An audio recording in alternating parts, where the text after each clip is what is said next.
And there we go. So hopping in, you can already see the difference. That doesn't look like French pass to me. What is this map? No. Mom, can we have French pass at home? And this is French pass at home. Indeed, welcome to game number 4 on the brand new French pass over here. Much smaller ridges, a lot more gap on the left and the right side for aggression, but still a map that's fairly well defendable, so you can play around with eco-focused approaches. On the north is MarineLorD playing as the blue HRE, and to the south, that is going to be PuppyPaw playing as the red Chinese. So far so good, standard openings from both, and you gotta wonder who is going to be the first to put up more aggression in this matchup. Who do you think is the one that's going to play a little more aggressive in Feudal, if any? I think with the changes to French pass, both civs kind of have a good timing. They could actually look towards feudal aggression. PuppyPaw strikes me as the type of player that in this situation could be aggressive. I think out of the two Canadian bros, I've always seen him as the more kind of tempo setter compared to the boomer. And MarineLorD, on the other hand, playing as the HRE, is a deceptive civ. Like, I've always felt the strength in this civ in terms of its feudal aggression, just because of how efficient its economy is early on. And I think the changes to this civ do enable that further. I've already seen players on this map in the old version as well as the new, tried to go for the ram rush in feudal. And I think it is a very lethal timing. What we're looking for here, though, is whether MarineLorD even bothers to go for the Minework pass. If he does, then this could be MarineLorD being the one who sets the aggression. Yeah, that's exactly it. You can play around with the Minework pass, play very aggressive in this one, or you can focus on the Aachen Chapel and set yourself up with a great economy and then leverage that for Castle Age pressure. Looking at the boar spots, those are actually pretty interesting. You wouldn't really think that these civilizations will go for the boar early on, although we have seen Chinese players trying to go for that with the Barbican of the Sun. And there is an interesting Reddit post that is evaluating how much time it takes for the HRE to gather a board with 8 villagers and the prelate boosting them. And I think it's somewhere below like 3.5 or 4 minutes. So technically the HRE have that option to move out for a board and leverage that. This would be an insane food eco. If you do the math on that, it's like, what, 500, 600 food per minute for 3-4 minutes just from the board. That is ridiculous. Well, what I love about that idea as well is it plays into the current HRE strategy of building outposts next to the relic spots, right? So you're going to move out to the center of the map, and from there, after you do the ball, you tech up, you disperse, and you move villagers out to each of the relics. You drop an outpost, and then you already have a prelate in the center of the map who can move in between those. So it's actually an interesting play. I'd love to see players explore it more with this civ because they might be the deceptive big benefactors of the board, right? For so long, we've always been talking about how the Rus use it the best for multiple reasons, but I think with the change in the way that the HRE utilize relics now, they could actually be a beast as well. Yeah, that's exactly it. It looks like we're going to have the Aachen Chapel coming up for MarineLorD, and that is a textbook Aachen Chapel. Look at that. It's going to boost the villagers under the town center. It's going to boost the gold miners, lumberjacks, and even the stone miners, if there is going to be any, because we've also seen an emergence of the 2 town center builds with the HRE. So if you want to go for something like that, having your Aachen Chapel boost your stone is also pretty impactful. It leaves that option open for you. So love that Aachen Chapel placement. That is 10 out of 10. And if MarineLorD goes for professional scouts, which is something that we have seen once again rise in popularity with the HRE, then that's going to be an 11 out of 10 type of Aachen Chapel because it's even going to boost your hunts. Most definitely. I mean, in this situation, you might not even feel the need for pro scouts, right? Like, you can see the deer to the north side in that wood line. I feel like you could set up a TC there. I would love to see the multi-TC build. I think you have to still set some aggression in the mid, though, just because you are up against the Chinese. You have to remember with Song Dynasty, that reduces the production time for villages by 35%, meaning that if you go 2 TCs on both sides, while the HRE has 2, the Chinese effectively have 2.7 town centers. And by the way, that doesn't mean that only 0.7 of a villager comes out. There hasn't been some sort of weird job done with a hatchet. It just means it's as effective as 2.7 TCs. God, that would be horrifying. Could you imagine you just pay for the villager, it just comes out, it's missing his legs?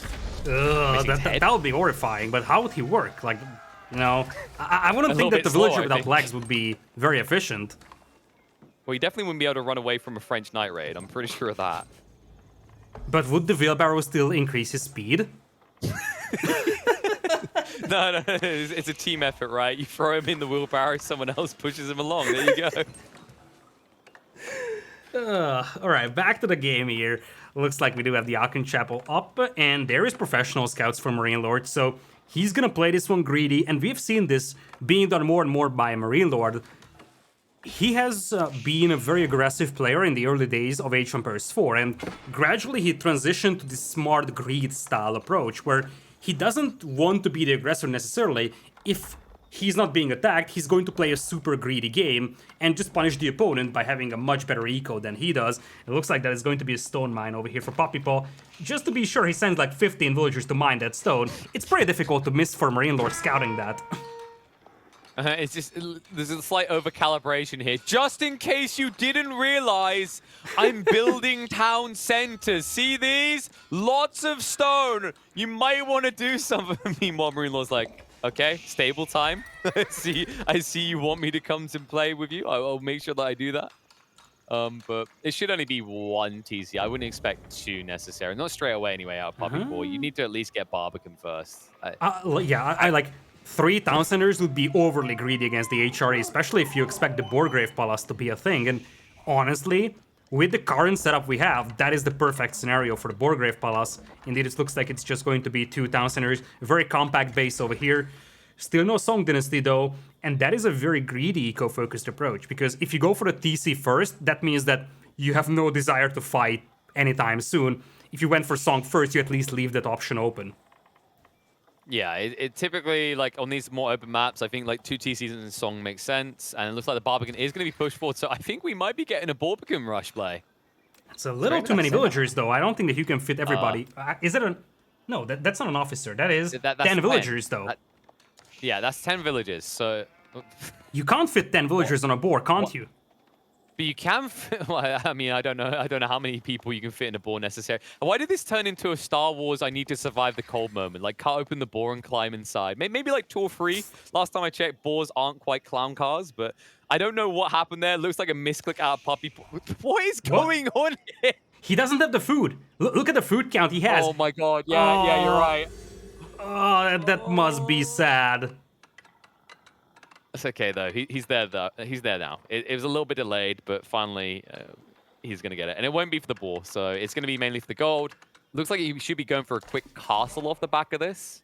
It actually does consolidate a lot of resources for him. Like, this is interesting. We don't really see Barbicans used like this on the old French pass because it feels a bit too flimsy, but there is a lot of value now around those sites, and it is a lot of open ground to defend. Yeah, that's exactly it. And probably part of the equation is that PuppyPaw wants to play an eco-focused approach over here, so he doesn't want MarineLorD to just cap the 2 sacred sites and then fortify them, because that's still an option, obviously, for MarineLorD with the prelates. First Horseman is out, and this is something that PuppyPaw is going to see, but MarineLorD is going to be on the way to Castle Age, and let the rum roll begin. It looks like it's the Ragnitz Cathedral. Well, we're not going to see the Borgrave Palace today, it seems. These HRE players and their religion just so obsessed with building cathedrals everywhere. I mean, it's such a good one though, right? Like 600 gold passively. Unless you want to go for an immediate rush, like Burgrave just doesn't make sense. And MarineLorD hasn't really shown any signs of doing that at all. Hasn't shown signs of eco booming up either, really, because he never went onto the stone. So only a 1 TC play into a quick castle. Yeah, you get the feel that at this pace, with the Horseman out, breaking up the relics into the Ragnitz Cathedral, professional scouts, that this is likely going to be even a fast imp from him, because he's going to have to catch up villagers-wise, because PuppyPaw is going to have a pretty considerable villager lead, but he's going to have no problem picking up the relics. He's going to have a strong economy under his town center on the food, so everything is set for a fast Imperial, and to start working on that pass of Schwabia, which was nerfed, but it's still a very powerful landmark.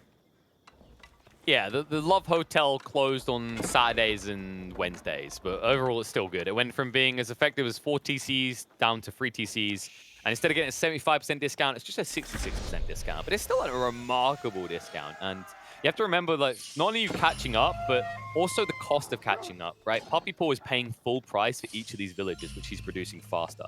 You'll get a significant discount in comparison. And you're also progressing technology-wise, so you can get your Castle Age, Imperial Age, Eco technologies working for you.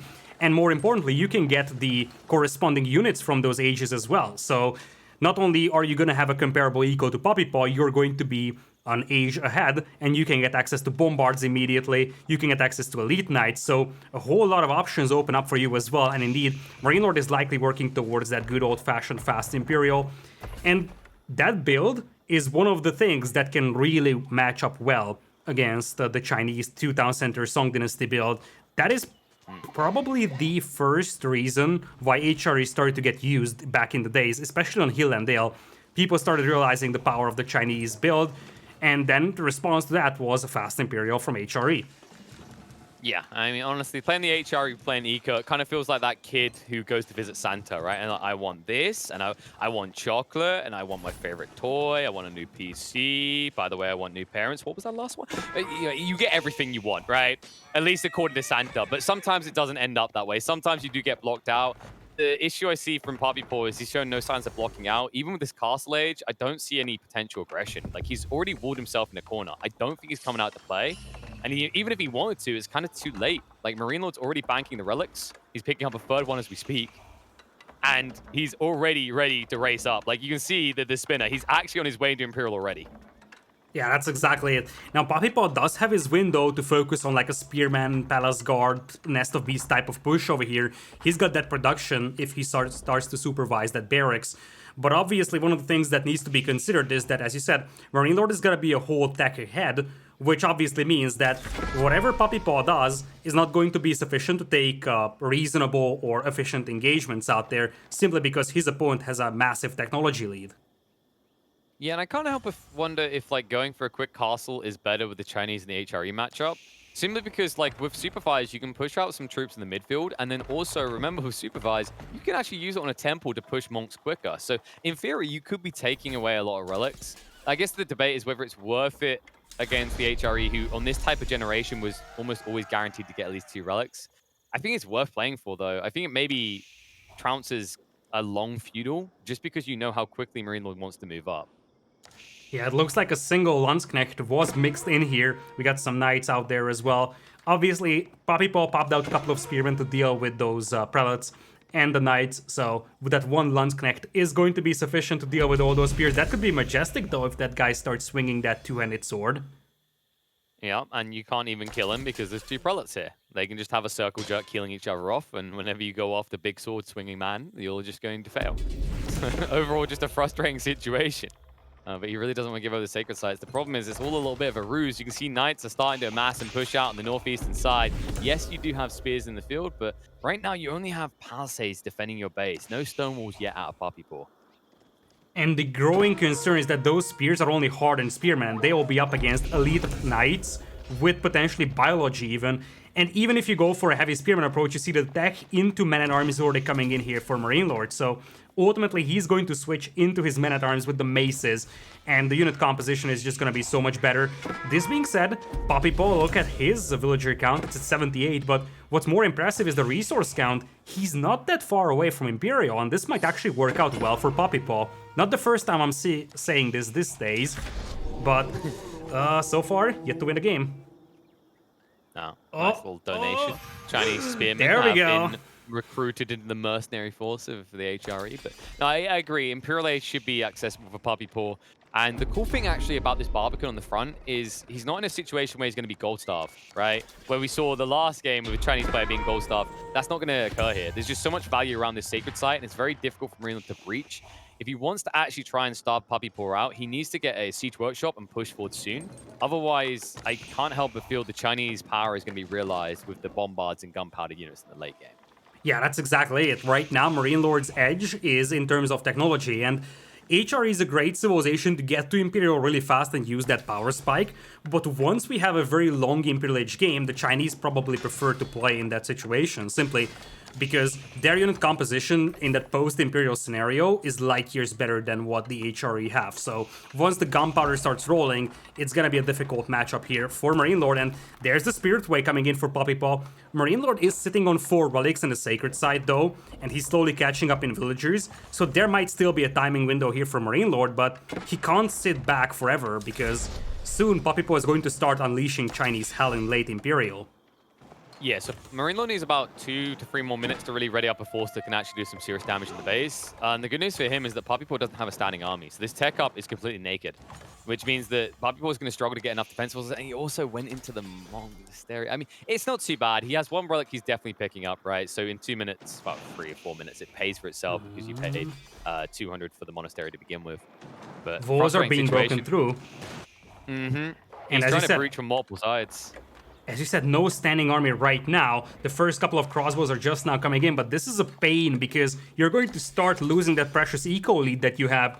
A lot of idle time on those villagers, and those knights, they are just there to delay you. Like, MarineLorD knows that he's going to lose these units here. It's all about just running circles around the enemy base, trying to pick off as many villagers as possible, and just delaying PuppyPaw as much as humanly possible. Yeah, I was about to say, I was like, I don't think he snuck in and got another relic then, but he'll stop that relic bit from being banked. And also, look at this raid-in. I mean, it's mostly scouts, but 1-2 knights, man-at-arms as well. That's going to idle eco a lot for PuppyPaw as he builds up the defense force. And that's not where you want to be. Like, look at the numbers right now, Belly. Any surplus food, wood at least healthy for the moment. Gold is suffering somewhat. Now, MarineLorD on the other side, he's built up big surpluses. He can actually afford to extend his production lines in the coming minutes. And he is doing that right now. He's grabbing the horseman upgrade, so he's ready to fight off those crossbows out there. He's gotten tithe barns, so he's going to have that extra trickle of resources coming for stone as well, of course. That's going to help, of course, with the fortifications later on. But it's the horseman transition that could be devastating here. And look at that, MarineLorD, he wants to confine his opponent into that tiny little base that's going to start running low on resources over time. It's all about that Ford Barbican. If he loses the Barbican, I feel like PuppyPaw loses complete control of this game. Although he's not tapping resources there right now, it's an option, right? Once that option's removed, you're just pinning the corner again. And I feel like at that stage, we end up in a repeat of game one. If you recall, opening this up on Dry Arabia, PuppyPaw surrendered the midfield, and it came back to bite him in the ass because MarineLorD was just able to outscale him and throw away unlimited troops at trying to slowly break Puppy. That's exactly it, and you're going to have those walls up on the left side, contingency walls coming in for PuppyPaw to prevent units from flooding in there, but now you have another wave of men-at-arms coming in, and this is the problem for PuppyPaw. He's being delayed so much, and as you said, so much inefficiency on that economy. Yeah, it's problematic because he's not stopping it. Like, the issue with what he's building, crossbows do counter out everything you're up against, but they're slow to respond. And you have to remember you're up against the HRE, a civ that does get marching drills with 10% increased movement speed. And oh my god, another monk going. At what point... This is kind of frustrating to watch, right? You built this temple for 200 wood. You just spent 300 gold now on monk so far. And you still haven't picked up the first relic!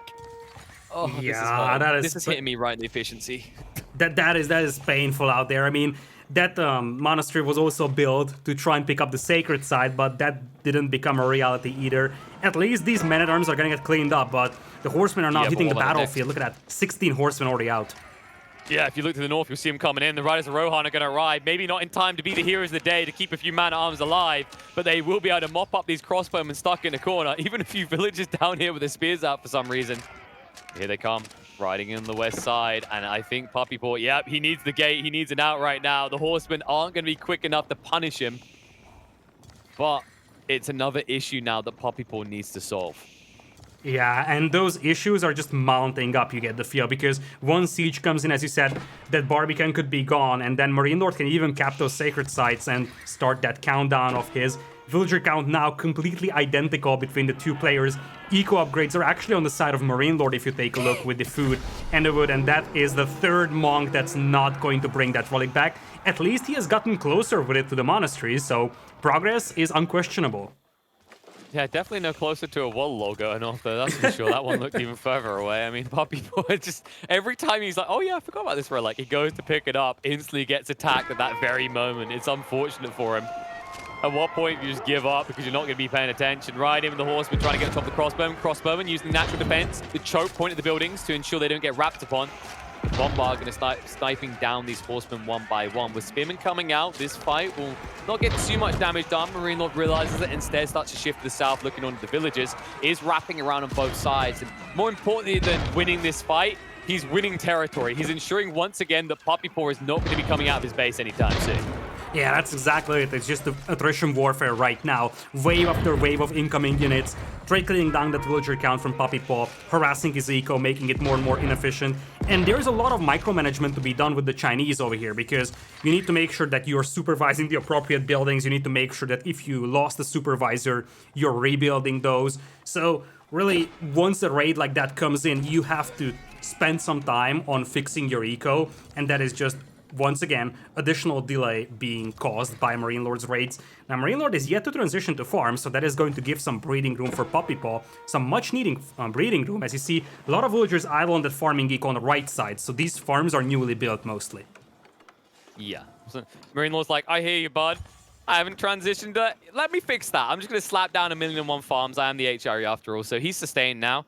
PuppyPaw, the worrying detail as well, he's fleshing out and getting these farms online.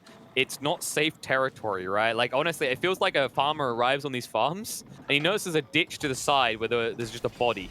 He's like, who is that? He's like, oh, that was just the last farm. Last farmer? Yeah, from a different farm. Not the one you're working on right now. You're definitely safe here. If you hear horsemen coming, don't even think about it. Just run. That is just the fertilizer, I mean. Yeah, there we go. There's people, they died of old age. Ignore the spear marks. Ignore the stab injuries. It was definitely old age that got them. Oh, no. Wait, what are you doing with that PuppyPaw? Bro. He's as close as he's ever been to getting a relic. It's almost banked. It's almost. Slow and steady wins the race, as the saying goes. Dude, he's just flexing. He's like, look, it's so easy. I'm like 64, but, oh, man, I lift, all right? I skipped leg day because I move so slow, but arm day, I got it. I can carry this relic all day long. And look at the wolves coming up from MarineLorD on the south. He really wants to just concentrate all the engagements to one location here. So he's stonewalling the south, making sure he's gonna have that sacred site under his control. He also has 4 relics, by the way, which gives him also a nice lower edge. And I would love to see him crawl up in that middle area with some stone walls as well, because right now Puppy has a ton of gold to work with. But if this game goes very long, starvation for gold could still be a factor for PuppyPaw. Yeah, it's always been the concern, right? This is not the first time in the series he's been boxed in a corner like this, and MarineLorD astutely identifies this. He realizes that he can just play that classic, start to choke the map, extract all the initial resources, move to the center, and make sure that when PuppyPaw does maybe eventually take a fight, he's fighting over dead terrain as you would have depleted dry. And that's why this Barbican has once again, I said it so many times, it is that important. It's been critical to PuppyPaw's lifeline in this game. Stonewall's now coming up for PuppyPaw on the south, but he's a little too late to the party. Horseman now breaking in. Half the villagers have to run away. That pass is not going to last long, and the flood-in is going to be problematic as PuppyPaw shifted his entire army to the north side. Now he's going to have to come back to the south, and that might allow some gains on the grounds because MarineLorD is pinching at both sides. Spearmen are going to be able to clean up most of these horsemen easy peasy, but the 2nd Battalion find their way in, and all of a sudden PuppyPaw, although he has surplus food in reserve, his income's about to grind to a halt. Yeah, and fixing that eco is gonna be a pain. Some Landsknecht are making it to the battlefield though, and those would just devastate all the spearmen out there, potentially killing a couple of villagers as well. So this is a pretty decent fight over here for MarineLorD, despite the fact that he's fighting against so many spears. And look at that, the Landsknecht, they're just wiping out all the villagers. Yep, and he's still going deeper with the horseman in the meantime, so he's just going to club penguin straight into not only the goal line, but the tree line as well. It's a freebie for MarineLorD, and he can afford it as well. Look at the numbers now. PuppyPaw trying to replace what was lost, his income sinking. Look at the difference in the food income alone, over 3 times higher for MLord. He can afford the world right now, and PuppyPaw, I don't think he's ever going to see the world. He's not going to see past his own little hometown in this corner on the east side. Not at all. He's down to 100 villagers. He just lost like 25 to 30 right now. And the next wave is coming in from MarineLorD. Army numbers still looking healthy for PuppyPaw, but he's slowly bleeding in this game. And I feel like if the next wave gets in, I don't know how PuppyPaw is going to clean it up. And the concern is the Landsknecht in that group. You see, some of them are hiding among those horsemen, and those will just wipe out most of the spears. This is a wacky composition. I don't really feel like I've seen this one recently. Landsknecht and Horseman. It's so deceitful and yet so effective. And this crossbow army of PuppyPaws is discounted and worthless. Keep Construct now going up. PuppyPaw needs new defenses. The flood through is a little bit problematic. MarineLorD will slow down for the moment, but he's starting to wheel out bombards of his own. So it won't be long before he renews the assault and gains even more ground. And the Barbican is gone, so is the access of PuppyPaw to gold, and that's going to be a growing concern as well. In fact, MarineLorD is going for that 2nd sacred site, so he wants to start that countdown. Bombard numbers now looking healthy over here for PuppyPaw, but that is also making that overall military count very heavily biased, because in reality his standing army is not super powerful, especially not against the Landsknechte. No, you don't have a front line. That's the problem right now. So the Landsknecht, they know you're going to be clumped up. Look at the damage coming through. They swing their sword and 2 heads go flying. Bombard line is going to hold, but there's not much to defend. A few spearmen arriving on the front line. Bombard count is looking pretty healthy for PuppyPaw, but look how quickly MarineLorD replenishes losses. And look how little front line you have remaining. PuppyPaw in a world of trouble. Yeah, and of course the HRE do have access to their culverins. That's not going to be a perfect answer to the Chinese bombards rather, but it's going to be a pretty good one. Puppy. And now there is no front line. What are we doing? What are we doing, PuppyPaw? Wheel it away. Wheeler's deals get back now. Torch is being thrown in, locking the clock tower bombards. They don't die too fast, but the Lang's deck follow-up is going to force the spearmen and the crossbows away. And this is the problem. Wave after wave, never-ending, relentless MarineLorD going deeper and deeper. More keeps being constructed by PuppyPaw as he tries to get the defenses in place. But your villagers can't even try to prepare the bombards anymore. They're going to be clapped down. The sword swinging around. Holy crap!